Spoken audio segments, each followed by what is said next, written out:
On today's show, we have Jacob Kirby, who is the owner of Piecewise Coffee, and we ask him all about what it was like buying his first shop. He is in business with his twin brother, and then we talk about expansion and what it looks like for him in the Divine Street space.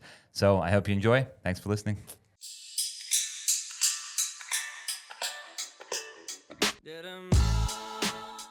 Hi, everyone. Welcome to Here for the Health of It. I'm Dr. Randy here with Dr. Tom, as always, and we have a great show today with Jacob Kirby, who is the owner, CEO, operator, and president. Wow, that's a lot more adjectives than I've ever used. Of Piecewise Coffee Company. And I know you've had it for about 3.5 years, you said, going on 4 years. Coming and you up. have 2 locations now. Yeah. And it's always interesting to talk to someone who opened a business right after COVID. Or kind of in COVID still, I guess, 2022. Yeah.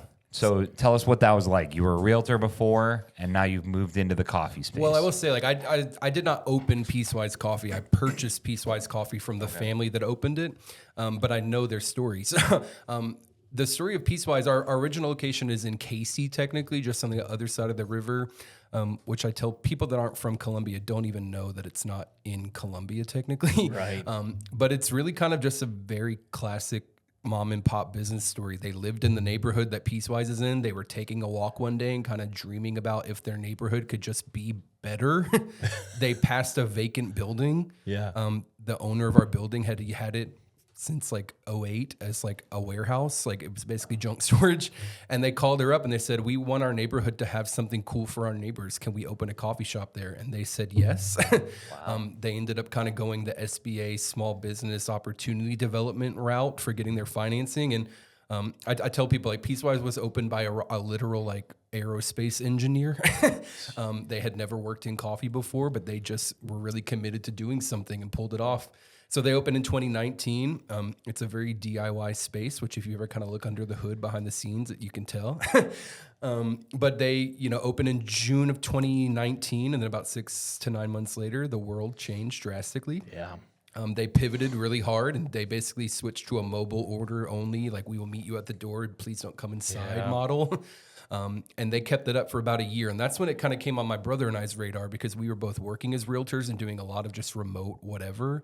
So we'd visited a few times, and we lived in that part of town and thought it was nice, and like, good luck to you guys, And about a year later, which would have been probably around March of 2021, they kind of reopened to the public fully and quickly kind of expanded, like just grew rapidly. Everybody was eager to get out of the house and kind of get back into their world. Right. So Piecewise kind of went from this cute little project that they just thought like, this will be fun for us and our neighbors, to very quickly like, this is a full-time business. And they both had full-time jobs the whole time. Mm-hmm. And they had 2 children and were planning on a third. And so my brother and I came into the mix because it was kind of this like, we love this. It doesn't really fit the life that we're building right now to be running another business and adjacent to our lives and our children. Yeah. So my brother called me one day, this would have been early 2022, and just said, hey, you know that coffee shop we've been going to? It's like, yeah, I went a couple months ago. What's up? Because I think it's for sale. I was like, cool. What's your point? Like at the time we were both full-time real estate agents. I was like, good for them. And he's like, well, no, but what if we bought it? I was like, what are you talking about? Like, people don't buy, we can't just do that. He's like, why not? I was like, okay. So we kind of met them in probably around April of 2022. And 5 months later, I was the owner and quit my real estate job to run the business. So for them, like the pandemic was really, it was tough. They did anything they had to do, basically. So they were, 1 employee at a time, making drinks for 1 person at the time. We would meet you at the door. I mean, we've looked at their books from that time. They basically were just keeping the lights on, which is good for them for even pulling that off, because they'd only been open for about 4 or 5 months before they had to kind of really change on a dime. And like I said, after they reopened kind of to the public after that year of kind of lockdowns, to their credit, they grew really rapidly, and that's where they were like, we can't keep this up if it keeps going like this. So here we are. We bought that place from them in September of 2022. Today's episode is brought to you by our sponsor, Columbia Family Chiropractic, with 3 easy-to-get-to locations, one in Forest Acres, which is by Trader Joe's, one in O'Neill Court by the DMV, and one in the Northeast by Sand Hills. You'll be sure to have somewhere near you. They offer a ton of services, from corrective care, on-site digital x-rays, spinal decompression for bulging or herniated discs, dry needling for injuries, pediatric care, and a class 4 laser. They accept all your major insurances. And if you mention this ad, you'll get a discount on your first appointment. Check out their website at cfc4health.com or Google Columbia Family Chiropractic. That's cfc4health.com. And then the second one kind of came around very similarly about a year and a half later, where another woman had opened another coffee shop on the opposite side of town. She, for her husband's job, moved them to Charleston. Yeah. And she tried to run it from afar for about a year, and it never failed, but it was getting harder to keep up with it. So she was like, I think I'm ready to sell this to somebody in Columbia. And that was kind of around the time where my brother and I were just feeling a little cocky of like, this is going well. We're doing pretty good at this, right? Give me one or more of Maybe these. we could do another one. So we had kind of put a short list together on like, if we're going to open another one, where? And we've kind of thought, well, we'll call some people next summer. And then over Christmas break, she had just listed the business for sale. And we very quickly, wait, we were going to call people like you in 6 months. Yeah. And we talked to her the day after Christmas and opened as Piecewise 3.5 weeks later, which was nutso. Sometimes I'm like, I can't believe we pulled that off. We turned it over in about less than 4 weeks. I basically called her team and said, hey, I'm your new boss. Can we meet tomorrow? Like, I have some stuff to talk to you about. So yeah, we've had 2 shops now for about 2 years, and both businesses have been open since about 2020. Yeah. Did the old owners of Piecewise come in still and have coffee? Yeah, we still see them pretty regularly. I mean, they're not there every day. Yeah. They have, 3 children and jobs. Yeah. But yeah, I mean, we didn't know this at the time, but like they're kind of friends of family. Like, Sure. Like we didn't know this until after we met them, but they go to church with our older brother and sister-in-law, and like we ran into them in social circles. But yeah, they still live like 3 blocks away from Piecewise, and we see them pretty often. Yeah. Do they ever try to give suggestions or anything? No, they're really cool about that in the sense of like we did our time, we did what we could, but we were ready to hand it off. So part of like acquiring a business is like there is a written in period of like supervision where like part of like we're paying you for your business and for basically 8 months or 8 weeks of consulting. So there was a few months where it was like, in a positive way, like you have to answer a call if we call you. But we also inherited a really great team. So like they had management in place, like, because my brother and I had never worked at a coffee shop before. We were just like avid consumers of it. So I showed up to work and I said, hey, I'm your new boss and I don't know how to do anything here. So we had a really great management team at the time who have since transitioned actually to start their own businesses, which is cool. But my employees taught me how to be their boss that first year, which was really, really helpful. But owning a business, I'm sure you guys know this in a way. It's like, we got to do what we got to do. I'll figure out any problem. Like if something comes up this week, I'll figure it out tomorrow because I have to. And that's just kind of the way that first year was of learning the business. And then now the next, 2 and 3 years has been a lot of like improving and growing the business. Yeah. And how do you value a coffee shop? I mean, like in a literal way, it's kind of a combination of a couple of things. When you take over a business, and we knew this because my parents, like, we have small businesses in our background. So our parents owned a mechanic shop for our entire childhood, and they sold it during COVID, actually. So we kind of watched them do this. And then a year later, we bought one, bought a small business. But basically, when you're buying a small business, at least in our case, I don't know if this is the same for every industry, but it's kind of a combination of like the value of all of the like inventory that they have, like equipment, inventory stuff, plus a multiplication of their annual profit margin. So, they profit X per year. They get, I don't remember at the time, maybe 2 or 3X that annual number, plus the value of the material goods that they own in the building. Nice. So we, accountants and lawyers helped us come up with that number. We agreed to it and got a loan. Yeah.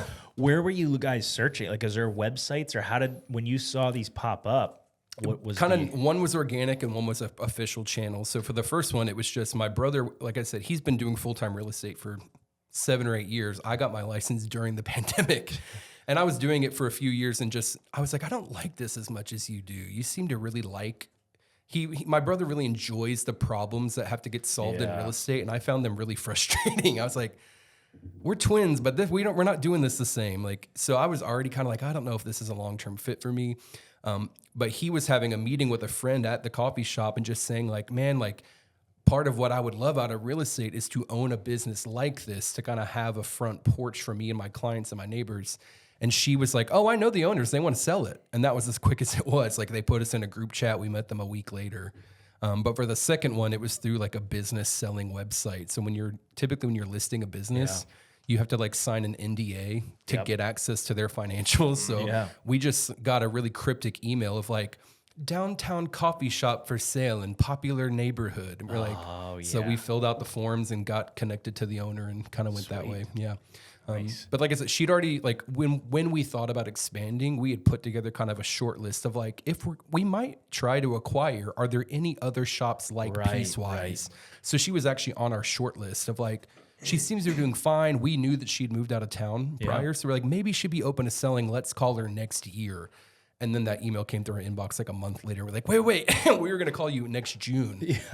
Sounds like you're ready now. So it was a little bit like, in hindsight, we're like, I can't believe we pulled that off. But and then her, like it was Bloom, right? And she still has that in Charleston. She moved to Charleston and opened a Bloom. I truthfully, like, she seems to be doing well. I don't keep up with her. And that's kind of maybe my fault, I guess, is like...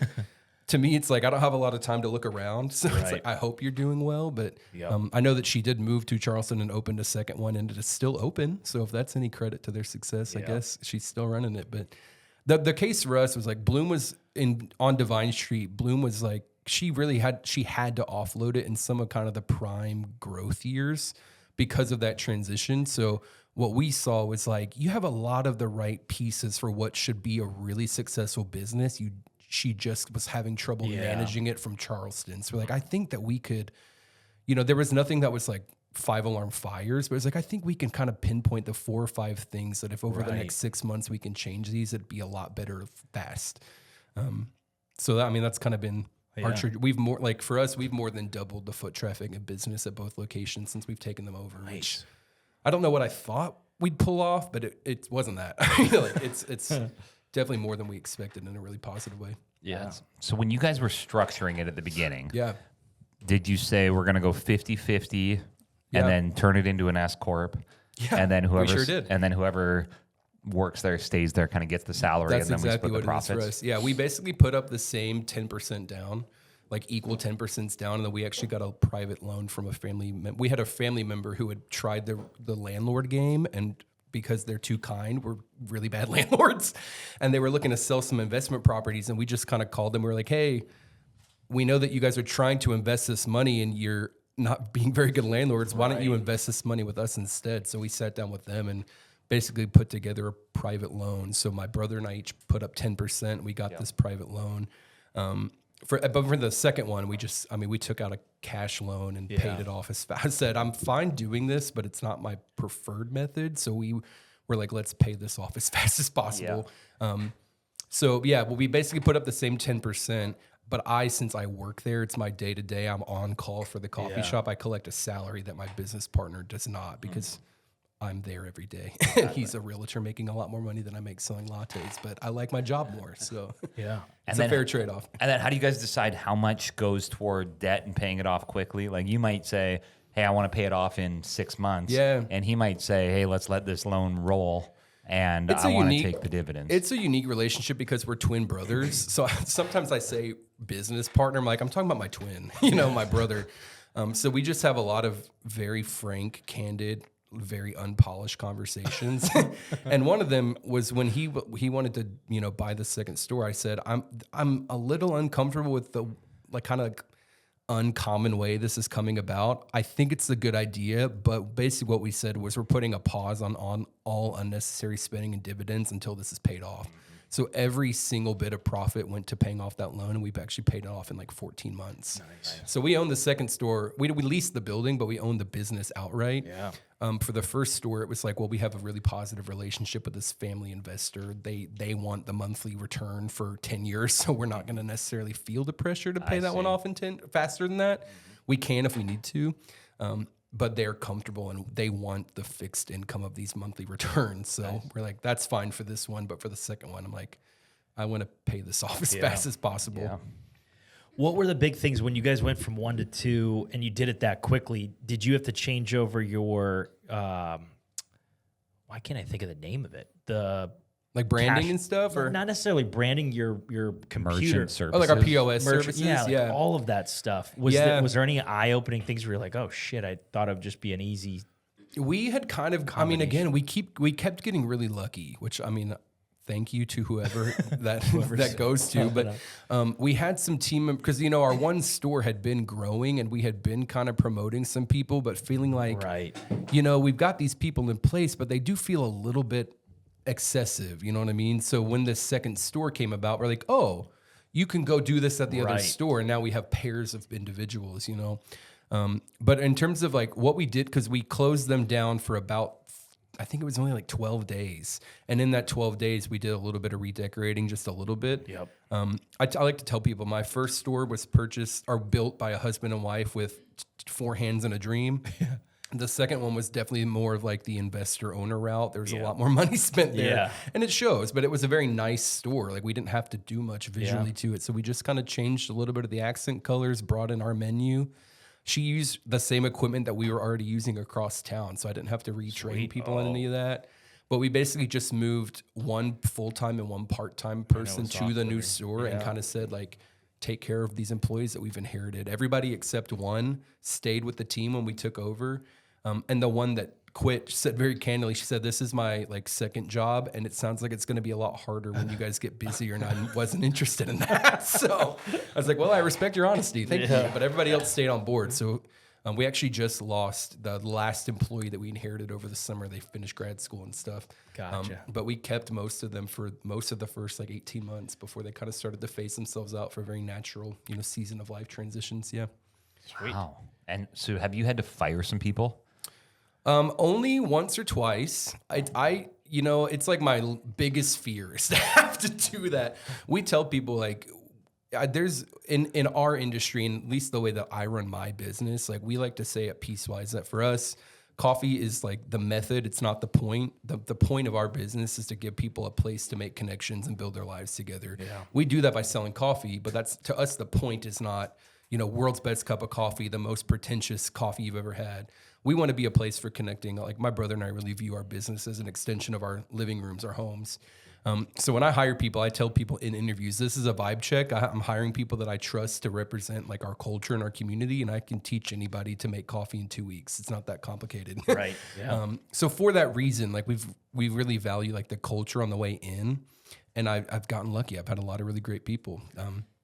I try to be really coachable, coaching too. So I also like to tell my team that like you usually won't get fired because you are bad at your job. You're going to get fired because it turns out that this job isn't a good fit for you anymore. So what happens is like, most of our team is undergrads or grad students. And every once in a while we kind of work with some budding entrepreneurs that are starting their own business and need something on the side. And it's usually a conversation of like, hey, the thing you're doing is working so much that you're not really available anymore. I think, it's time for us to part ways because you're doing well. I've fired 2 people before, and it's usually because of like unplanned last minute call outs excessively. Yeah. I try to be really accommodating with people's schedules because I recognize like this. I tell my team, like, this is my life and your job. So I have no qualms that you're giving me your life. You're giving me the time that you've agreed to. And then when you're not here, you're building your life somewhere else. But my expectation is that you do commit to what you've committed to, which is to be here when you said you could be. So the only time I've ever fired people is after like 3 strikes, you're out on no call, no shows, really. Nice. We don't have a lot of performance issues because I tell people like, I'll teach you how to do anything. I'm happy to like work with you on bridging gaps and like teaching you new skills and stuff. But for me, it's all about like, are you taking care of the people that come in? That's what we care about the most. Yeah. Dude, I like your little one-liners you just had there. Like the my life, your job. I'm going to use that. Yeah. No brainer. Well, for me, it's about setting expectations with employees. Like I can't expect the same thing out of a 19-year-old music major that I expect out of my twin brother. Like we have different buy-ins and different payouts even. And you're here, you're agreeing to like link your cart to mine for a season of life. And I get benefit out of my employees doing that. So it's like, I couldn't do this without you. It would be really dumb of me to think like, you are welcome for having this job. And like I couldn't do it without them, you know? Yeah. I'm curious about the vibe check. Walk me through what outfits. I have more one-liners that I use a lot. My brain kind of thinks in these little idioms a lot. But I tell people like, for me, the important part of my team and hiring and firing and stuff is all about protecting the culture because I want this to be like a fun, stress-free environment. I tell my team members like, my only goal for you is to come in, feel like you're equipped to do something confidently because we all know like people do their best work when they feel like they know how to do it well. Right. Maybe pick up a niche skill along the way, have some fun trivia conversations at Thanksgiving, but then like go live your life after this, you know, like this is not going to be most of your lives. But I tell my other like one-liners, I tell my team, like, I have to live with the culture that you contribute after you leave. Yeah. So my goal is that I'm picking the people that are... You want to write that down. Yeah. Get it later. It's too long for me. They're contributing culture every day that when they leave, they never have to see the consequences of, but I have to live with the rest of my life. So to me, it's like our interview conversations are really about personality.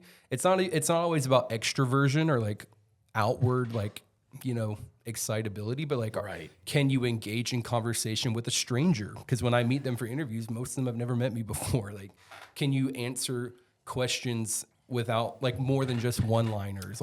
You know, like, do I trust that you would, you know, bring a positive, you know, yes and attitude to learning how to do this job so that when you leave, I'm not fixing the mess that you left behind by not contributing well. Yeah. You know? We do vibe checks.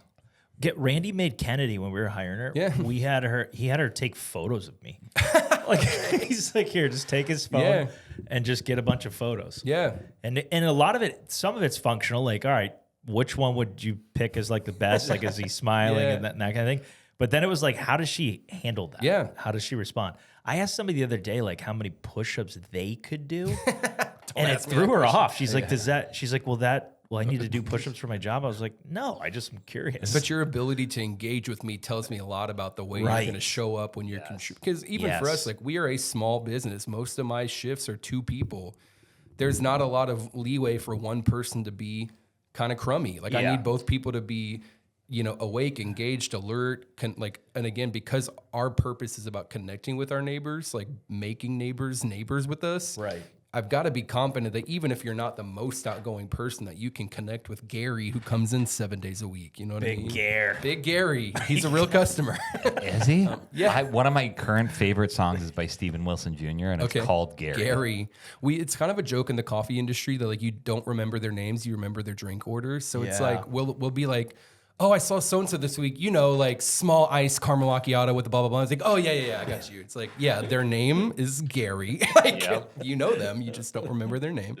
I do that too. There's a lot of people that I could tell you exactly what's on their x-ray, but I can't remember their name. Yeah, the one that we adjust their atlas every week. Just like that. All right, so with you and your twin. Yeah. If we're like, how do we tell you guys apart? Do you tell people, first of all, looks? I want to know what you think is different. Sure. And then personality. Yeah. And you obviously tell everybody you're the better looking one. Obviously. Right. Thank you for that. You don't even know him, but I'll take that as a compliment. I tell, but we're identical twins, but it's getting, as we've gotten older, it's pretty easy to tell us apart. Yeah. Like he's very white collar. Like he is a full-time real estate salesperson. Does he wear a button down all the time? You know, he likes to sometimes. Sometimes really? He would be really mad at me for telling. He either goes in like gym attire 24/7 or he's like in slacks and a polo. Yeah. You know, it's like, I have an aversion to that. I'm a little more like punk rock than that. Yep. So this is my daily uniform, like jeans and a t-shirt. I have a beard. I have a nose ring under this sleeve. He goes no beard. He's shaved, no piercings. Wow. I have one large tattoo. He has no tattoos. So I tell people like, when you meet us, you'll know right away, oh, they must be twins. But by the end of the conversation, you'll walk away pretty confident who's who. Yeah. Yep. But I mean, again, like I get called Zach every day of my life. I mean, it's not gone away as we've gotten older the way that I thought it might. What kind of nicknames? Do you ever call him Zach? No, everybody thought people growing up always thought they were clever to be like, Jake and Zach is Jack. Oh, and always be this big combo. Like, I'm like, you love that. They gave you the, you love right.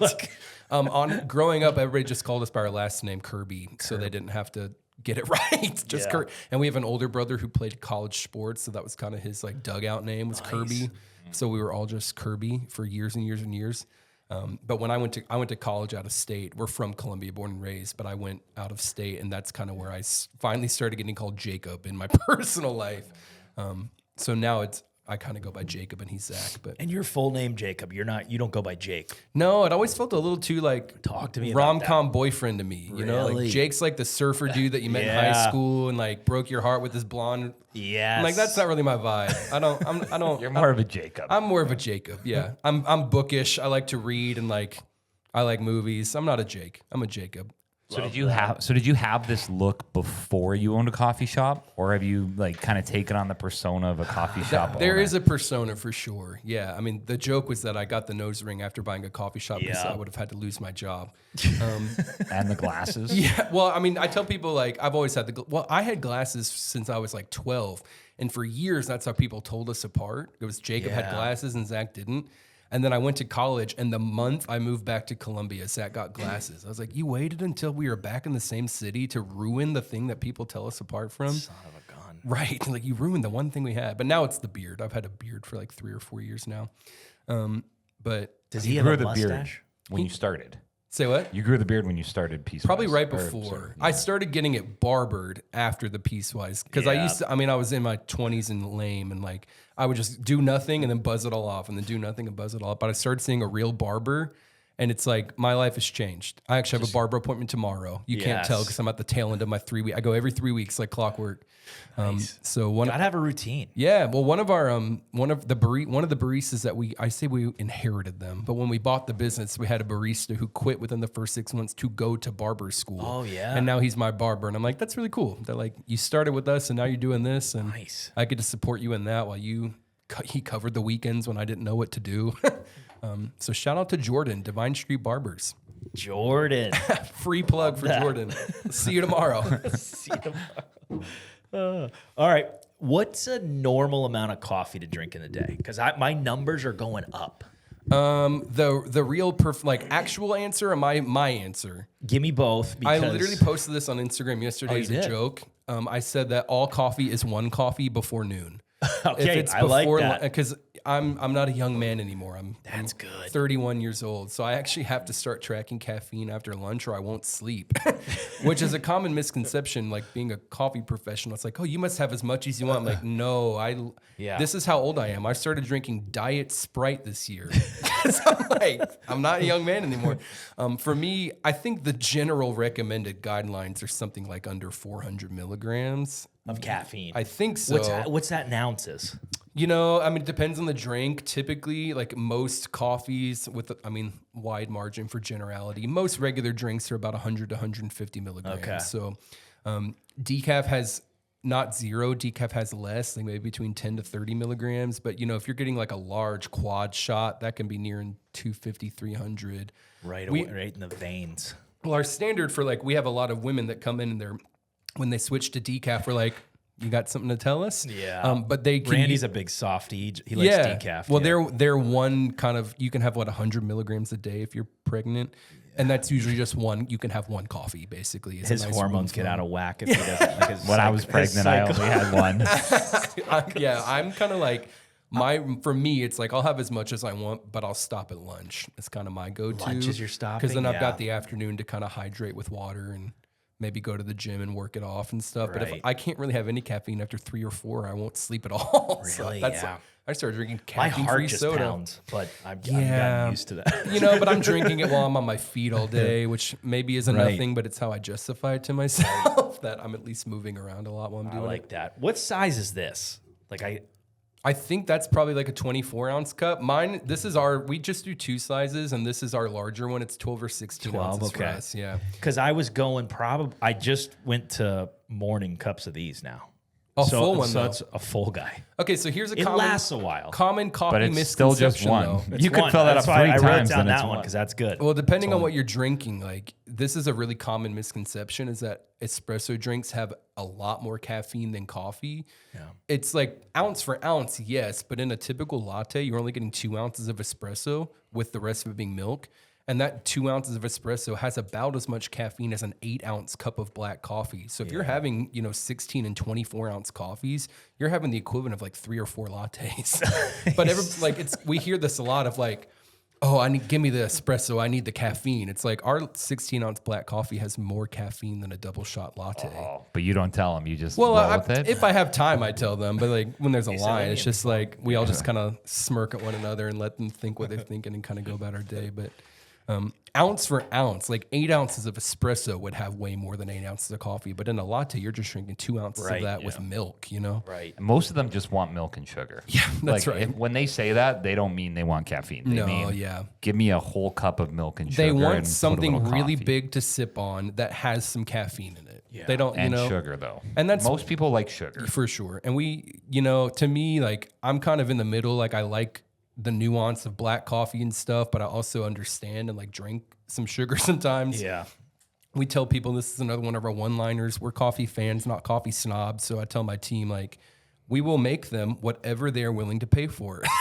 We're not, there's a lot of like online discourse with coffee shops doing like real marketing and stuff where they're like kind of picking on their customers' orders a little bit. And I'm like, wondered about that. For me, I'm like, I'm not going to make fun of the people that pay our bills. So like, for us, it's more of an opportunity to like educate people, but I'm not going to like laugh at you for wanting a bunch of milk. It's like, are they paying us real American dollars and do we have it available? Then I'm going to make it for them. Like if I can do it and you're willing to pay for it, I'll make it, So no judgment on the orders. You try not to. Yeah. I mean, every once in a while, Maybe like, an eye roll. If it's like a lot of complicated modifications, we might kind of eye roll when they walk out the door, but you'd never know. That's what we talk about in the group chat afterwards. Yeah. Now, what's your go-to drink? Depends on the day. Or like favorite one? My favorite kind of on a daily basis is we have a kind of one of our house specialties is a honey, cinnamon, and cardamom latte. Oh, wow. And for me, that's like a winning combo. I kind of put that in everything. I'll put it in black coffee. I'll put it in cold brew. I'll make it as a latte, whatever. We have a couple seasonal ones that I'll switch to like when it's that season. So we're actually, this week is the last week of, I don't know how like delayed this release is, but the last week in November is the last week of our fall menu. And I'm a pumpkin fiend. Spice guy. Again, like no judgment. I'm like, yeah, I am a burly man with a beard that loves pumpkin spice. Get off my back, whatever. So I'll drink pumpkin all fall, but then once we switch to the winter on December 1st, we also do an orange cardamom drink that I'm a really big fan of. We advertise it like as a latte, but I'll put it in anything basically. But also I like our cold brew blend is my preference. Like I drink black cold brew. I like a nice single origin pour over, but who's got the time sometimes, Are you guys sample guys? I was thinking, like, as you're mentioning this, I'm like, man, I'd probably like to maybe try that, but am I ordering a whole drink? I know. I get asked a lot, and for me, it's one of those things like, yeah, that is a really good idea. Who's got the time? Right. Some of our, I say competitors in a friendly way, like people that do this in town. Some places offer like seasonal flights every year, and I'm like, that's such a good idea. I don't know if I have the time to pull it off right now.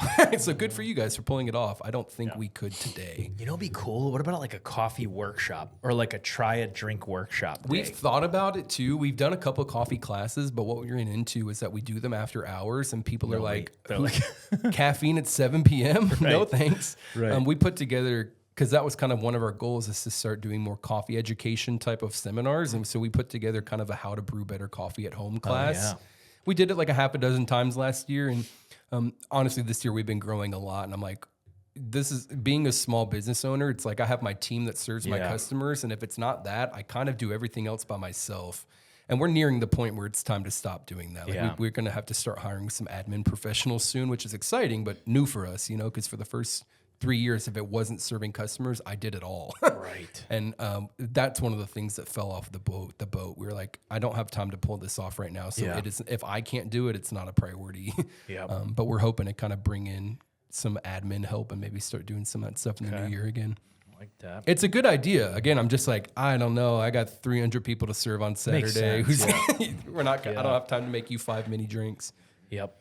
How do you guys choose what employee has to go ask somebody to get up and get the storage underneath the chairs at the Vine location? We've really gotten it down to a science where we never have to do that. Oh, really? Nice. The under the bench storage is all overflow, and I've got open versions of that under the bar. Okay. So every night at close, we transfer from the benches to the bar. Get it out of there. So what you're grabbing during the day is under the counter, and we have the refills under the bench. But it's happened before where it's like, I'm out of lids and there's a lady sitting there on a Zoom call. I guess we just don't give them a lid for 10 minutes and hope she finishes soon. I don't know.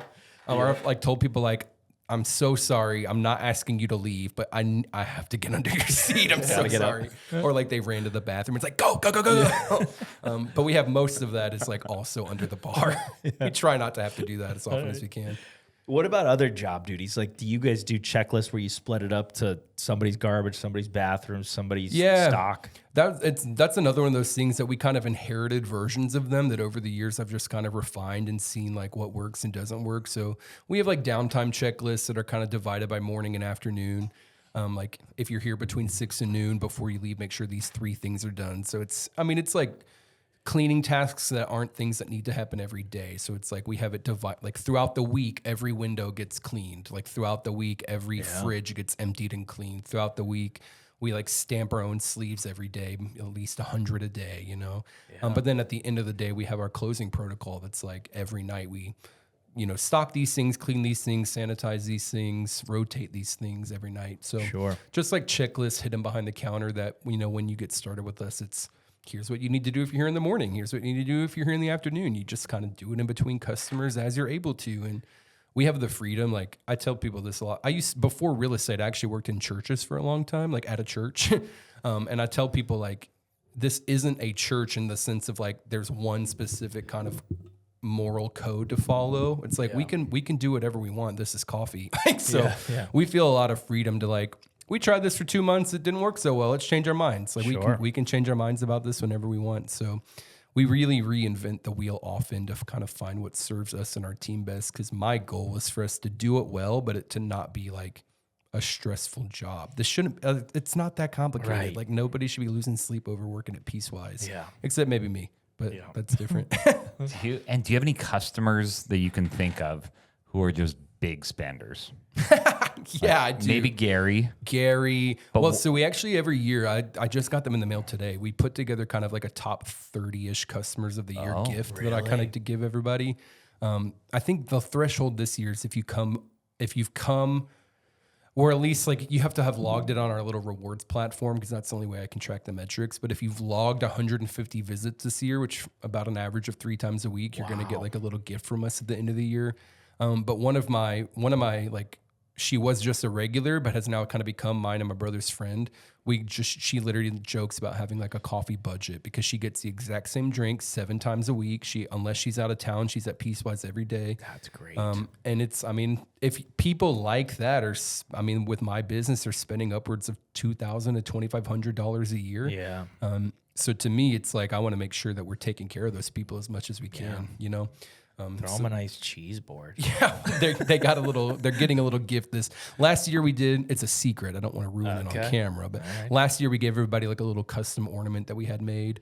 The year before is when we actually launched our first like house blend coffee. So everybody got a free bag of that because we launched it like 2 weeks after Christmas. And this year TBD, but I've told some people it's not a big deal, but we're doing those little like, those like Trader Joe's mini tote bags. Yeah. I'm getting them to like say Piecewise and stuff. And my mom has an embroidery machine. Wait, you just announced it? I did just announce it here first on the podcast. We just had to sit quiet for a little while. I'm a pushover. He's like, it's a secret. It's a secret, but here it is. I don't want to ruin it. It's a secret. I can't say it. Then I realized it's really not that big a deal. Nobody's going to live or die by this secret. So we're doing like little mini tote bags for all of our top customers. And then I got some like beanies for the guys because I don't think men would want a tiny tote bag. So $2,000 a year gets on your radar. I mean, it depends on what you buy. The cheapest thing you could buy regularly is just a small black coffee, and it's $3 after tax. So at the low end, 3 times a week, I guess that could be somewhere around like $600 to as much as like $2,000 a year. Yeah. And we have some people like I think on that list of like logged 150 or more visits, it's going to be about like maybe 40 or 50 people. Right. Yeah, we serve about, both of my stores combined sell between like 2,500 and 3,000 cups of coffee a week. So, people that have come get an average of 150 drinks a year, are kind of in that top customer I always wondered about that. Yeah, what other metrics do you look at? Like, what is there a dashboard that you're? Yeah, our POS system's through Square, which is like a really common restaurant and retailer system. It gives a lot of really good metrics. What I check daily is typically like year over year foot traffic. So like, are we doing more foot traffic this year than this same week last year? Week to week's not always super important to me because like working and living in a college town, like there could be 3 factors that for no reason at all make this week 10% less than last week, you know? But if like this month did marginally more than last year's same month, that's what I care about, is that we're kind of slowly or over time seeing an increase in, because to us, that means like more people are learning about us. It's kind of also a common misconception that most of our customers must be college kids. For us, like the only way we can really track that is like to see what kind of dip in revenue happens during non-school months. So usually over the summer, we see between like an 8 and 12% decrease in foot traffic, which is fine. We plan for it. We kind of adjust our team and our hours for it. But there's a lot of people that are like, oh, it must be all college kids. Like, no, we'd have to close 4 months a year if it was all college kids. Right. So that's the type of thing I look at. We look at like costs of goods. It's, in like the restaurants called COGS, like have the cost that it costs me to serve you this drink gone up. So like kind of famously coffee imports went up drastically in the last year, like upwards of like 40% increases. And actually they just announced today that they've lifted tariffs on coffee. So I'm hoping that changes some of those prices. This is kind of famous in our industry, but even our tea wholesalers like have literally doubled their prices in the last 9 months. So something I was paying $600 for twice a year, I just paid $1,100 for. So those are the things we're tracking. Are we still meeting the profit margins that we need to keep this business open based on the cost of goods, based on labor, like cost, which that also impacts like our future expansion plans, is like trying to think about how expanding might help us bring some things that we outsource inside to keep those costs lower, to give more people like more full-time job opportunities and stuff. And that's what we think about a lot. Like, what can we do to bring in what we currently outsource? Yeah. Nice. Is there much perishable waste in the coffee space? We try not to, but there is for sure. I mean, coffee, like whole bean roasted coffee, luckily has a pretty long shelf life in terms of food. Like we can like DHEC wise serve coffee for upwards of 4 to 6 weeks before it's considered unsellable. And we normally keep only about 2 weeks on hand at once. So we very rarely waste coffee. But food, because like our food right now, which they're awesome, we're really thankful for them, but we rely on local bakeries to deliver every day. And that's still the thing that we're trying to get a good gauge on. It's probably the thing we waste the most, where it's like Monday through Friday, it's all right. But last week we had a really busy Saturday, so we ordered a lot more this Saturday and it just wasn't as much. And I'm throwing stuff out at the end of the day. Which again, for us is like our next expansion plan has to include being able to do our own food. That's just... it's like the only reason, like a little kitchen. Yeah, we don't have one at either store. We make all of our syrups like in a back room on a hot plate. We make all of our syrups in house, which I didn't know that was kind of unique when we bought the business, because it's just what they were already doing. But I've learned that that's not very common. Sure. But we're doing it all like in a room smaller than this on a hot plate. So we need to be able to like make our own food to keep up with that better, to be able to adjust more often, like quantities, to be able to have more options to bring that cost down, because we're paying like a retail price to these bakeries and then marking it up so that we can cover labor, you know? So if I can bring those costs down, like that's how, for me, like our growth is about sustainability. If I can bring those prices down on my end, I can pay people, you know, better salaries. I can pay people insurance. But right now we're really kind of reliant on part-time college kids, which is can't be a long-term goal for me for sure. Yeah. And I'm curious about tipping fatigue. Yeah.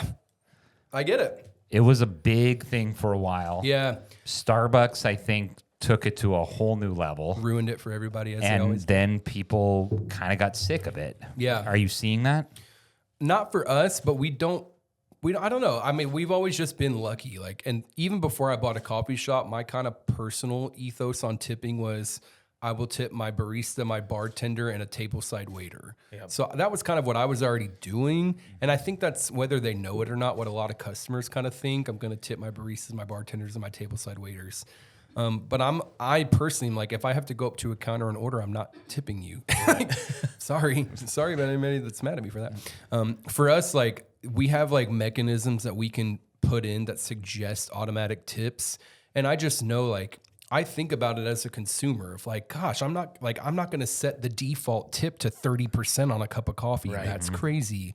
So like for me, I just always think about, how did I used to engage with this as a consumer?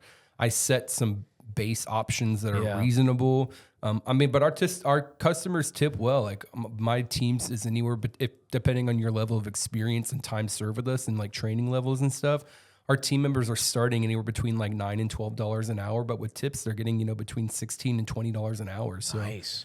There's been a lot of conversations in a little more like larger and progressive cities across the U.S. of like upping your prices and eliminating tips.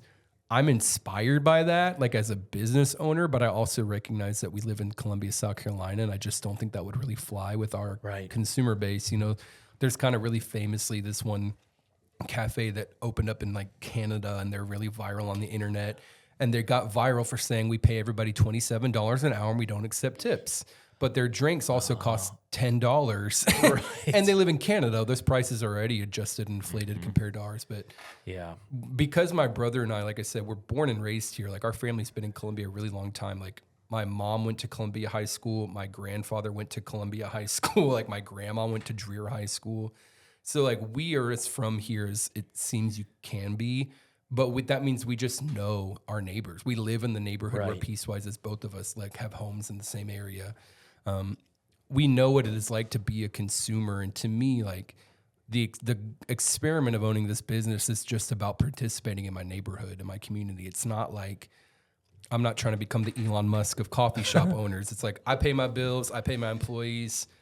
The rest of it's kind of whatever. We're doing the best we can under circumstances, But I don't know. Again, like I've never had anybody complain about it at Piecewise, at least. Maybe they're kind of complaining after they leave, but our customers are generous that we suggest reasonable tip amounts. We get what we consider reasonable tip amounts.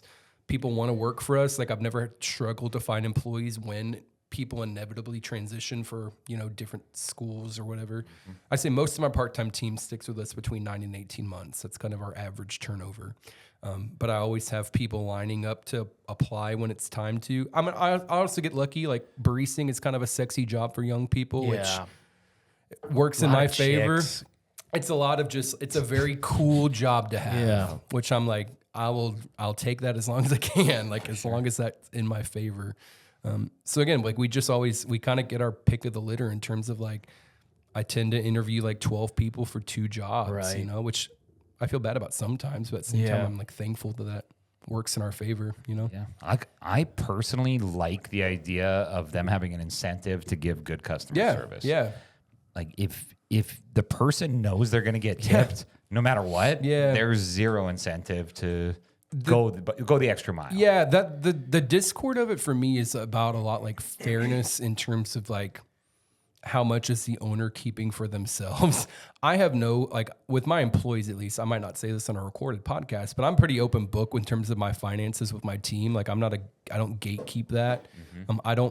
I do make more than my part-time college kids, but I'm not bringing in $200,000 as a coffee shop owner, But for me, like that conversation is more about like, we accept tips and like I don't have to teach people like be on your best game to get better tips. It's just kind of like we trust our gut to hire the right people, knowing that like again that vibe check pays out and our customers taking care of my team at the same time. When we have pricing conversations, like we charge what we have to. We don't charge what we can get away with. That's a big thing for my brother and I. Like we do the math ourselves on like we know the formula on what this costs equals what I need to charge for it. And it's literally something we say all the time. It's like, we want to charge what we have to, not what we can.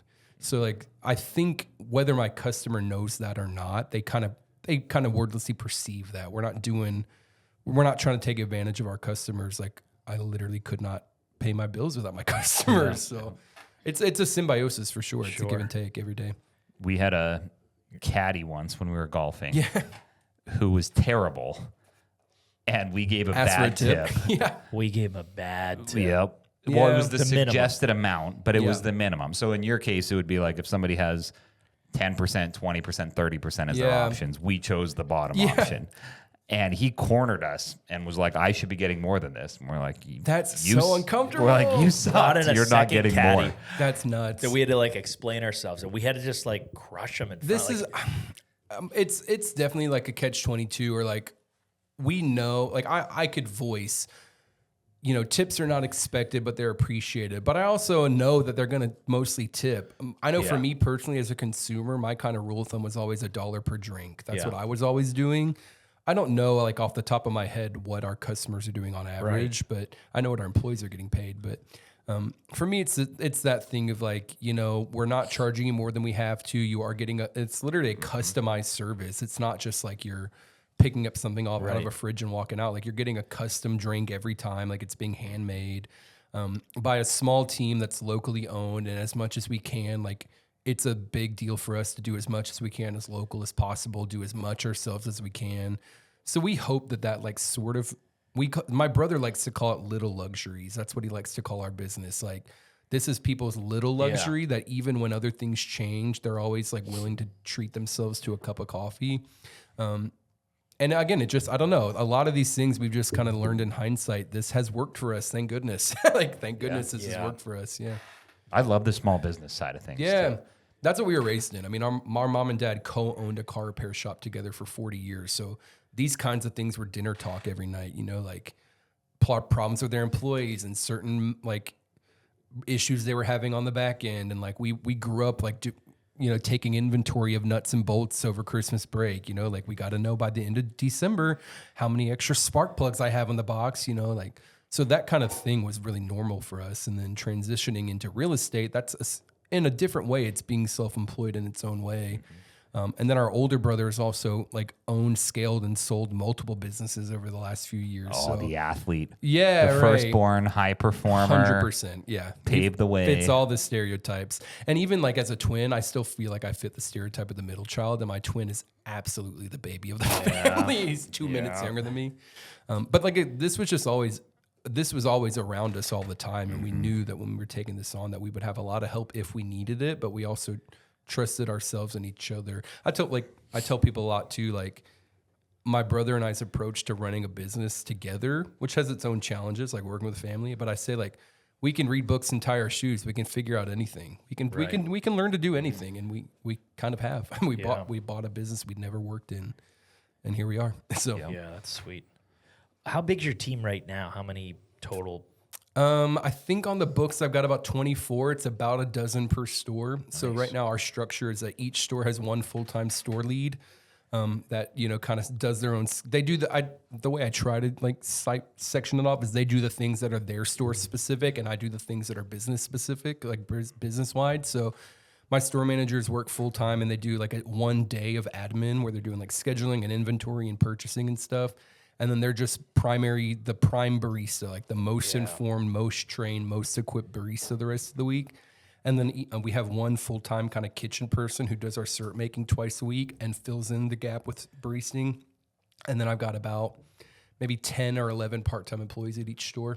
Sweet. Anywhere between, 10 and 25 hours a week. Had there been any issues where like you've had to tell, like just Karens that come up and are yelling and shit, or you hear stories about that? Or like the guy who's on a Zoom meeting and it's too loud that you have to. There've been a couple of times where we've kind of rolled our eyes at people.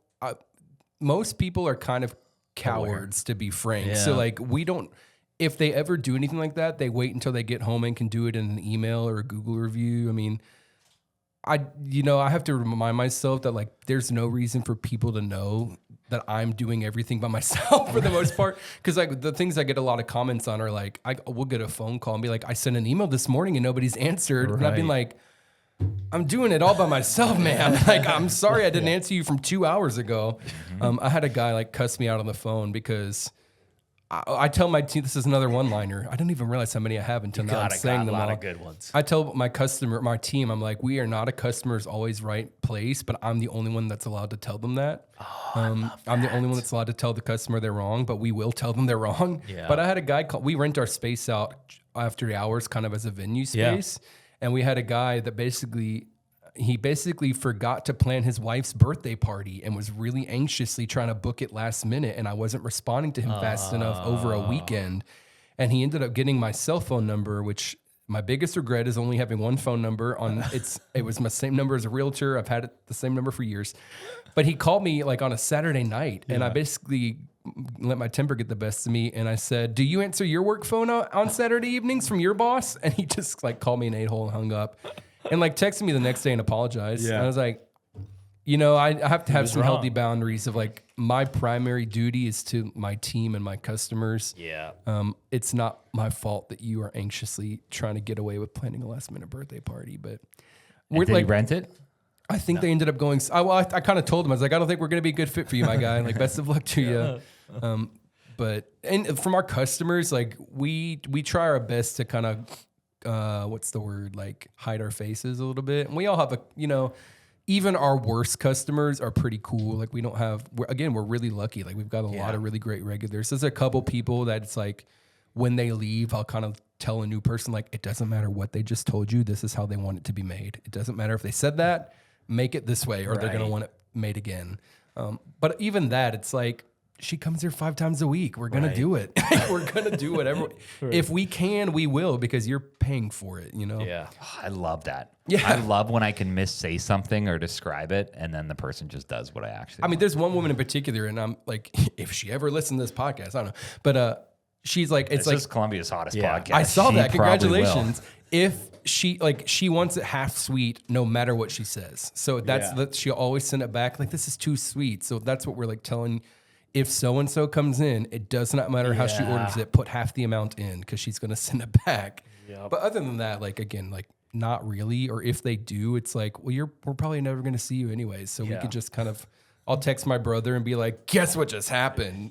And I'm like mad, but trying to act like I think it's funny, but I'm pissed off about it. Then we never think about it again, you know? Or someone might say like black coffee, wink, wink with give me some sugar in there. Gosh, I mean, the best, like in terms of like, how have you gotten this far in life not being able to pull, like when like couples will come in and this like big burly man will kind of be really sheepish, like, and the wife or the girlfriend will be like, what did you want? Yeah, can I get an iced mocha? And be like, you could just order it. Like, I know it's for you. You're sitting right there. Your masculinity is not challenged by having sugar in your coffee. Like, she's still going home with you after this. Like, order what you want, man. It doesn't. You don't need her to do it for you. I love that. We talk about fragile masculinity drinks a lot. Like, there's this weird subconscious adherence to men having iced drinks. Like, ice doesn't make you a woman. It makes you as manly as you are. You know, like, you are not any more or less yourself because you got an ice drink today.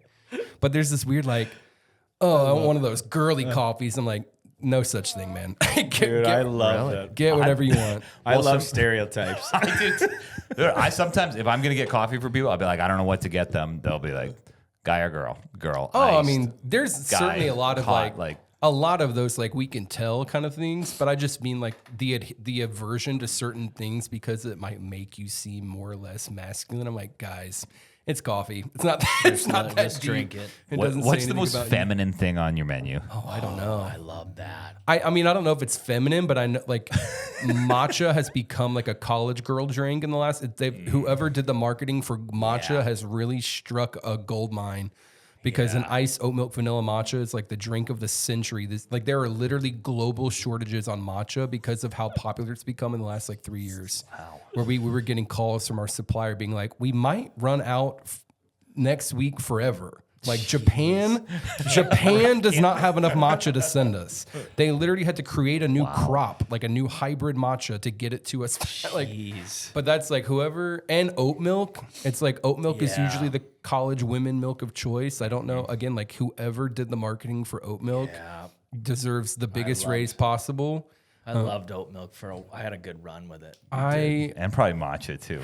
I mean, matcha's cool. Matcha's like, I like matcha, but I'm just like, I don't know how this became so synonymous with like sorority rush recruits. Yeah. You know, like they're all getting iced oat milk vanilla lattes. Or we kind of have a joke in our staff sometimes that we call the iced oat milk vanilla latte the undergrad.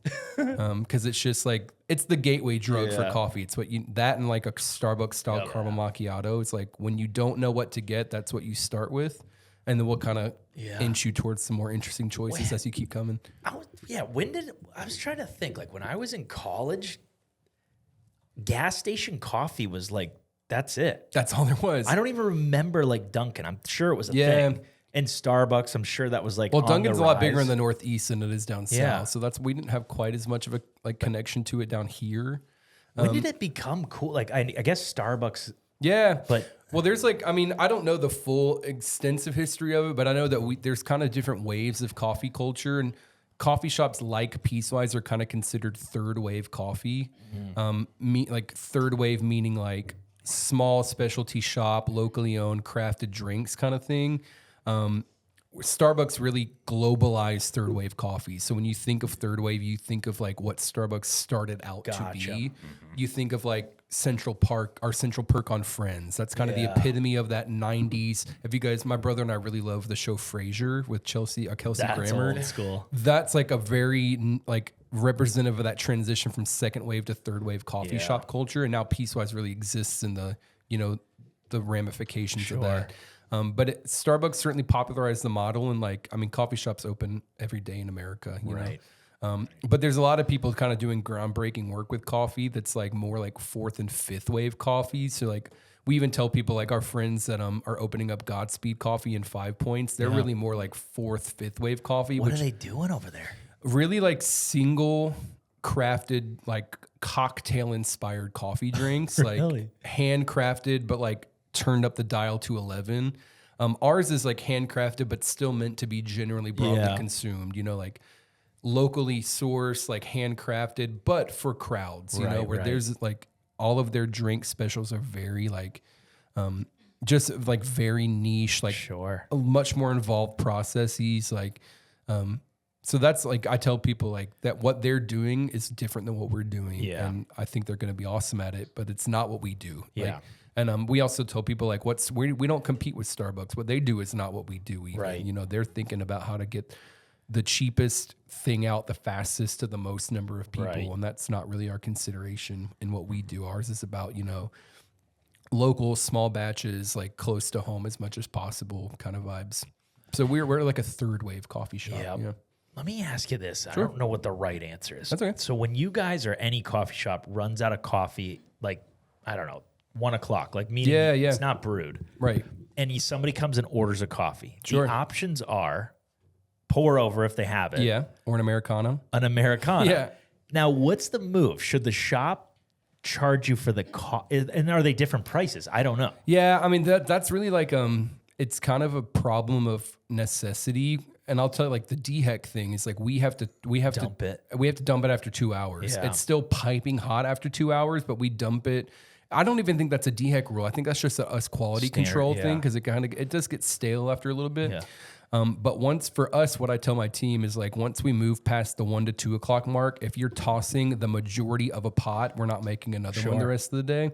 Our Americano is the same price as our drip for that reason. That's kind of our philosophy on it, is that if we have to push you to an option, one of them shouldn't cost more. The pour over does cost more. The coffee's more expensive. It's normally a small. The crop that it comes from is like it's a single. Our pour overs are single origins, where our batch brew is a blend. So it comes from like. And our coffee roaster knows the farmers on the ground. Like he could tell you the phone number of the man who grew this Rwandan coffee. You know what I mean? Yep. So those are more expensive, but we always try to have a not more expensive option if it's kind of quote unquote our fault. That's a good move. You know what I mean? Because I don't know. Like if I'm trying to think of Starbucks, I feel like that's the move too. Is they give you an Americano, but I think they charge you for. Our Americano is the same as our drip coffee because we were thinking of that in mind. So our Americano is just a double shot of espresso in hot water. Yep. And it comparably to an 8-ounce coffee is about 1-to-1 the same amount of caffeine, which is kind of why we feel comfortable pushing people that option. But my thing, like what I tell my team is like, just don't lie to people. Tell them the truth. I told somebody yesterday, I said, if I didn't tell you this is what you were getting, you probably wouldn't have noticed the difference. Right. But here's what this is. Do you mind taking this instead? Right. And I always tell my team too, like, if somebody says, no, I want drip, make them one. We'll just eat it. But we try to suggest something that might have less waste if we can get away with it. Yeah. How often are you back there slinging drinks? It depends on the season for sure. Yeah. My goal is to be in each store behind the bar once a week, just to kind of keep in the flow and keep in the culture. I'm in every store, both stores every day, like back and forth, just doing what I need to do. I normally pick one to kind of park and do my computer work because I do all the back end stuff. But I try to be on the bar once a week.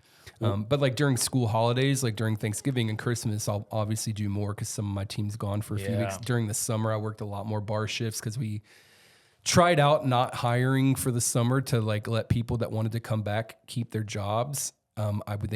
Six people came back in August and said, never mind, I don't want the job anymore. It's like, I'm never going to do that ever again. So it's, it's being the business owner, like the buck stops with me. If there's nobody to do it, I have to. So like I worked open to close Saturday and Sunday just because of the holidays. Right. There's nobody else that I employ that I expect to have that level of availability, but I said yes to this job. So you're slinging. I think I did 7 to 6 on Saturday, and we are open 8 to 2 on Sundays. Anything you don't know how to do in there? In terms of coffee making, no. There's What about the cream pour? Isn't that like my latte art is really hit or miss. Yeah, is that what you're talking about? Yeah. Again, my thing with latte art is like we want everybody to be able to do something, but like right? no offense to the consumer, the bar for impressing our customers, as we've learned, is really low. Yeah. Come on, Yes. we're like, man, this one sucked, and they'd be like, wow, it's so nice. I'm like, good to know. Like you thought that was really nice. We teach everybody how to do like one basic starter, Like the leaves? the heart basically, yeah, and like if you can start with that, then you can kind of your own volition expand and learn. But that's kind of the default. Like that transitions into almost anything you see in a cup. So we start with that, but it's like if you want to learn more, have fun. Yep.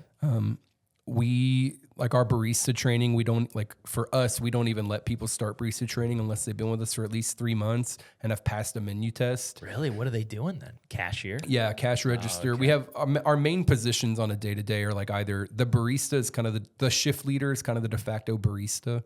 So we have a shift leader, a register, and a food runner. So you'll be doing like register and food running for the first few months, just kind of learning the pace of a regular day. And then within your first 90 days, you're expected to pass a menu test, and you can't start barista training until you've done that menu test. Yeah. That's good. Do you get any like training for hot hands? Like What do you mean? I don't know what that means. being Like burning your hands. like yeah. Is there a way like I don't know. What's a good way to tell a barista's been in the game for a while? Like how long they hold a piping hot cup of coffee? For us, like our kind of litmus test on like you're as seasoned as you can possibly be. And this is kind of why I worked a lot more over the summer, because we just like seasonally, we transitioned more people than are typical. Like a lot more people were seniors than maybe I foresaw until they all quit at the same time. I was like, oh crap, I just lost like half the team.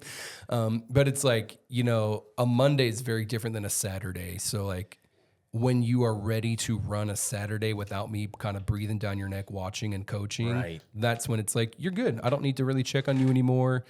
We find that that's usually for people that have been around for about 6 to 9 months. Yeah. When you can kind of handle a Saturday rush without this backup of drinks out the door. Like we always like do your best, but here's what we want. If if your drinks are going out in less than 10 minutes, from like entering the door to leaving, that's where it's like, you're good. You know what you're doing here. Like if I'm not having to send you like just a friendly reminder, don't forget kind of messages. Right.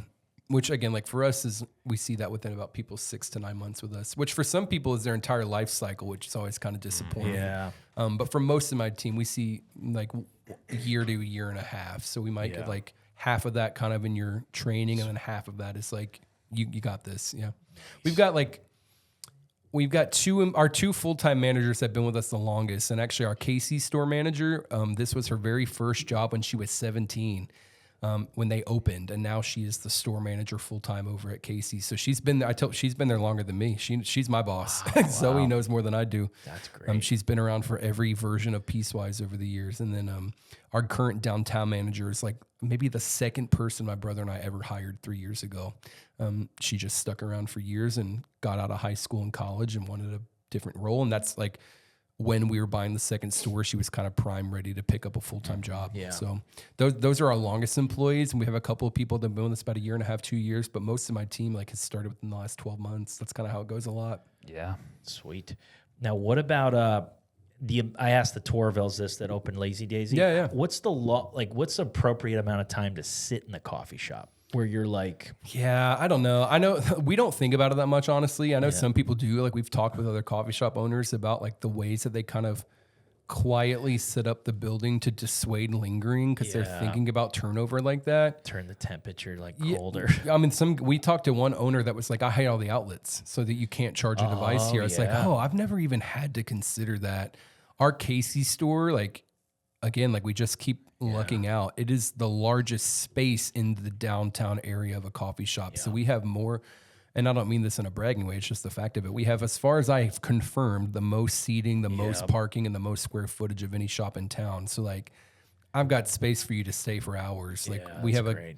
Even yesterday we had a man that was the first customer in at 8 o'clock on Sunday, and he was there until like 1 o'clock. And I'm like, I don't care. Like you're buying a drink or two, you're reading your newspaper, have a great day. We noticed like that pressure a little more when we bought the Divine store, because it is a lot smaller. It's about half the size of KC, right. But we just kind of like, we got comfortable knowing that sometimes people will come in, they can't see the table and they leave. Because at the end of the day, I'm clocking that business is up 100% in 2 years. So it's like, well, maybe I wish I could do something about that, but we're doing fine for now. Like it's just not the problem I'm the most concerned with on the day to day. All right, and I feel like we got to talk about your podcast. We don't have to at all. We need to, Jacob. Sure. So tell me, like, give us just the premise. You guys pick movies, and here's my thing. I was gonna go to the movie theater. Recently. Shout out to the Nick downtown. We like them a lot. What are they playing down? Like I wasn't into anything at the big shop. I was like, there's nothing out. Well, so what it was, it's one of my best friends from high school. We grew up together, and he actually just started working for us part-time because he's going to go to grad school in the new year. I was like, do you want to work for me part-time while you go to school? But he and I were watching a movie together, and if you can imagine, I talk a lot, even during movies. So he was like, you're over there like, did you see that? Yeah, I'm a yapper for sure. Yeah, I'm like, I tell people I'm a very vocal participant in the movie. I'm not like asking questions like, what do you think's going to happen? But I'm like laughing out loud and like reacting very loudly to the movie. Clapping at the end of it sometimes? No, not like that. Like white people on a plane. No, we don't do that. But he basically was like, it was really fun to watch you like watch one of my favorite movies with me that you'd never seen before. Maybe we could like do a podcast where we watch some of my favorite classic movies that you've never even seen. Because, I watch a lot of movies, but mostly new stuff. Yeah. So that's kind of where we started. And his younger brother is like a college sophomore and just hopped in because he was moving downtown for school. We grew up out in Lexington County and Chapin. Yeah. So we started off that way, but kind of quickly learned that like talking about Turner classic movies in black and white wasn't really going to be something we could keep up with the rest of our lives. So now we just say that we talk about anything in movies in general. We try to do a lot of older and nostalgic movies. It's kind of the way we expanded that umbrella. But we do what we call modern classics every once in a while, where it's just like something we saw in the last 5 years that we particularly connected with. So like the episode that came out today was on 2019's Little Women. But then like next week we just recorded Home Alone 1. Really? We're recording like next week the original Miracle on 34th Street from the 40s. So that's kind of the through line is like classic and nostalgic movies. But again, like we just do it for fun. I think we have 25 listeners. Most of them are probably our parents and best friends, which is fine. That's great. Again, like we do it for fun. We get to watch movies and talk about it. And that's the thing I like about it is like through that endeavor, we've met like the director at the Nickelodeon downtown, and we've done a couple of episodes with her even. That's sweet. Where she, like even like 2 weeks ago, we did a private screening of one of her favorite movies at the Nick, where she, like me, my two friends, her, and like two of her employees watched a movie at the Nick at like 10 a.m. before they were open. Awesome. Cool. And we're going to record an episode with her next week. So that for me, that's the fun part of it. It's just like getting to meet new people and like talking about how story and narrative like help us connect with one another, which is what I do at the coffee shop every day. Would somebody like, you guys are spoiling the movie, correct? Like if I've never We don't talk about the plot as much. Okay. It's much more about like the themes and the direction and like the visuals and nice. Kind of like how the story helps us like see humanity, we have these like categories that we always talk about, like what's your favorite shot, your favorite moment, the best quote. We always do like a modern recasting, like if we were casting this movie today, who would you put in there? And then we kind of we're all kind of jokingly obsessed with an actress, Saoirse Ronan, if you guys know who that is. Is that a guy or a girl? It's a girl. She's Irish. That's why her name's weird. All right. But we always do a what role would Saoirse play if she was in this movie? Just for fun. Nice. It's a bit we're never going to get rid of, even though it's probably pretty stupid at this point.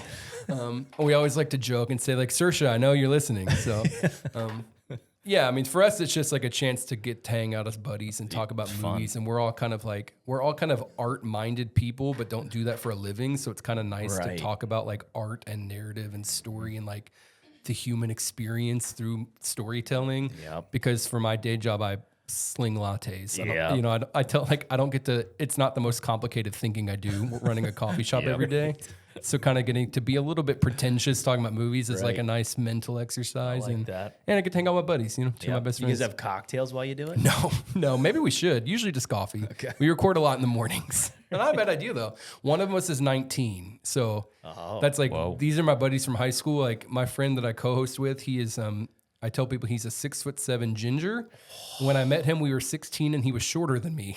Specimen. He shot up like 1.5 feet in a year. And then his brother is 10 years younger. So he's a 19-year-old sophomore at USC. So I'm like, we're not drinking with a 19-year-old. Yeah, no. We have a good time doing it. And that's like, it's pretty low stakes. Like we do it because it's fun, not because we're making millions off of doing a podcast. Like Free Time's Best of Columbia's podcast. That's right. I want to know about your love life. Oh no, you don't. no. There's nothing to know. I just give me the cliff notes over the last 10 to 12 years. Zero.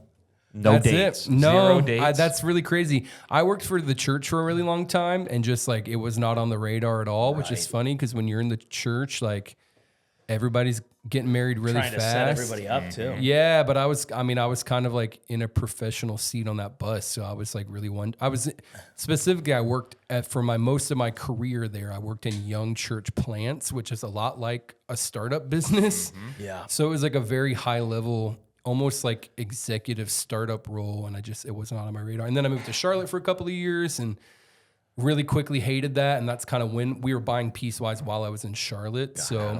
Just now coming back I've been in Columbia now back for 3 years, and thanks for bringing it up that I've not been on any dates. Well, I feel because it's kind of a thing in At coffee sitcoms. shops? Yeah, like Oh, that. sure. You'd be like the owner, barista, and there's always like I'm a little available. bit of chemistry and a little bit of that. Yes. I mean, what happens a Get lot, them on the we dating see show. a lot of people on dates, which is really fun. But Yeah. I mean, to be frank about it, like people aren't like I'm interacting with you for 30 seconds a day, 90 seconds tops. And, our regulars might not be my age or single or so. What are you looking for? Who knows? Tattoos, piercings. Working on it with You my like therapist tattoos? right now. So we'll You're see a what big happens. tattoo guy? Huh? You like tattoos? No, I just have one and I kind of regret it. It's like, What about on? I'm cool. So it doesn't Whatever. matter. Yeah. I don't What mind. is your tattoo? I'm curious about Well, it's that. from my church work days. It's just a really big old church symbol. It's kind of cool. It's like tie-dye. Well, let me tell you, when I was 20, he said it was going to be the size of a baseball. Does that? But I went by myself. I went to a Christian college at the time and thought that if I got a religious tattoo, my mom wouldn't be so mad at it. And I went by myself because none of my friends were available to go with me. And he showed me, he said, yeah, it'll be about the size of a baseball. And then I get there and he shows me this huge thing and I just kind of blacked out and said yes. Like, all right. I don't regret it. I don't think about Yeah. it a lot, but I mean, like, I wouldn't have done it now. Would you get more? I'm really stingy, so it's like I like tattoos. Like if they were free, I'd have a body covered in price it. point for I'm it? not Well- paying $5,000 for 2 full sleeves and a back piece. even There's an though- offer out on the table where if you put my face, Oh, portrait, interesting. you could put it anywhere. I pay for it. Why would I want that though? I don't know. You're just like, would you want to subject yourself to needless pain for no reason? I just love the idea of having my face on another human. Has anybody taken you up on that once? There's a guy out there's a police officer, one of our team members. That has done it. Not yet. He's into it. I'll- I just don't know if how serious he is. Interesting. We also have a friend who put a portrait of himself on Yes. himself. Yes. That's some next level narcissism. That's right there. great. Was he afraid he'd forget what he looked like? It's like right here. Or he just like wanted to remember himself at his favorite season of life? It's or like, he kind of like created a logo of himself. So I don't know. I grew up like in a pretty like conservative environment. My mom and dad are really cool, but we're just like, I think we're supposed to not like tattoos, right? Yeah. So growing up, it was like, no, please don't. But then as soon as my mom is one of 5 and they're all boys. She worked at a mechanic shop with all men, had 3 boys of her own. The second we got a sister-in-law, she got a tattoo. Mom was like, aren't face tattoos so pretty? I love tattoo. I think I'm going to get a tattoo. And it's like, all it took was That's it. a woman to have one. You're like, wait, maybe this is cool. So normal, they don't care now. But when I was young, it was like, you're going to ruin your life and you'll never get jobs. It's like, I've worked for myself since I was 20. That's never been a consideration for me. Like, Yeah.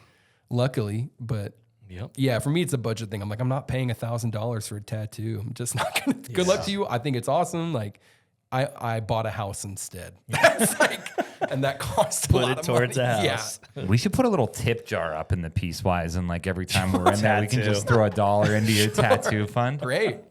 I mean, I'll get tattoos if they're paid for, but That'd like, be hilarious. my HVAC unit's from 1997, so that's where my budget's going for the next year. So it's not. It's working, but only for now. Yep.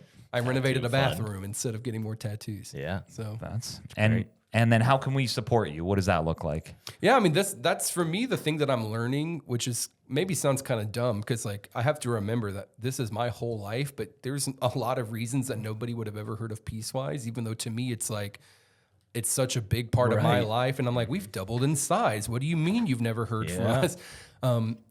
So for us, just like letting people know that we're there has been really key. Like if you people hearing about us, that's kind of why I was like, I don't go to these chiropractors' office, but I'm happy to connect with people that might help us connect with people. I like every once in a while we have some random viral moment on the internet, like maybe 2 or 3 times where it's just flooded with comments of, I didn't even know you guys were there, and I live right on the corner. Right. And I'm like, oh, that's the point of all this kind of stuff. Like, Just getting we're not going to be everybody's favorite coffee shop. I tell people like, because Columbia is going to see or has already seen 5 shops open up this year. So like the competitive pool is changing, which is fine. But I'm telling people like we're busier than ever, and we sell 3,000 cups of coffee a week in a city of 100,000 people. There's plenty to go around, and we could all triple our customer base and still have plenty left over. So for me, it's just like, hey, do your friends even know that I exist at 2 locations in West Columbia and on Divine Street? Damn. People that like come to Divine every day are still like, you have another one? I'm like, what do you mean? Yes, you come here every day. So that's it for us. It's like, let people know, like have a meeting at Piecewise, like bring a friend for like a sit down, a one-on-one, like, and whenever your parents come to town, bring them to Piecewise, like buy a sweatshirt, like Get some swag. Yeah. We do some seasonal merchandise. That's actually all coming in. These came in today. We have a new T-shirt coming in tomorrow, Wednesday. Nice. But just like letting people know that we're here. We're a local option. We're locally owned and operated. Like our business is ran and owned by Columbia natives as much as that even exists. Like we're from here as much as we can, and we're trying our best to use our localness to contribute to the way that we hope Columbia is in the long run. Yeah. I love the little breath mints you guys have in that thing too. That's You nice would not touch. believe how many of those we buy. Yeah. Like the We go first through a lot, yeah. The first year that my brother and I were kind of doing our books, he'd be like, "What's this charge on Amazon?" I'd be like, "Mints." Okay, what about this one? Mints. Mints. Like, yeah, okay, what about this one? I bet. Can you believe it's mints again? I mean, we're not losing money on it, but it's like we buy a lot of mints. Who would? It's a nice touch. There's so many things that are like, I never thought we'd have to deal with this owning a coffee shop, and like keeping up with the mints is one of those things. Yep. I got a call last week from somebody that one of my team members said, "Hey, I can't come into work tomorrow. I got a concussion moshing at New Brooklyn Tavern this weekend." I said, "Add that to the list of things I never thought I'd have to hear." Oh my gosh. Are you okay? Can I get anything for you? I'm available. I'll take care of it, whatever. But I was like, if you ever told me I'd be having this conversation, like buying a coffee shop, people might get concussions moshing and can't come to work the next day. But it's part of the fun. Keeps us young, maybe. That's great. Or gets us old really fast, depending on the day. Love that. Well, we appreciate you being on the show. This has been a blast. Yeah, thanks for Nice to coming meet you guys. Thanks for having me. We're here for the health of it. For the health of it. Just a quick note, this podcast is for informational purposes only. We're not meant to replace your doctors, and nothing here should be taken as medical advice. Always check with a qualified professional before making decisions about your health. The views and opinions expressed by our guests or hosts are their own and do not necessarily reflect those of this podcast. Reliance on any information provided is solely at your own risk.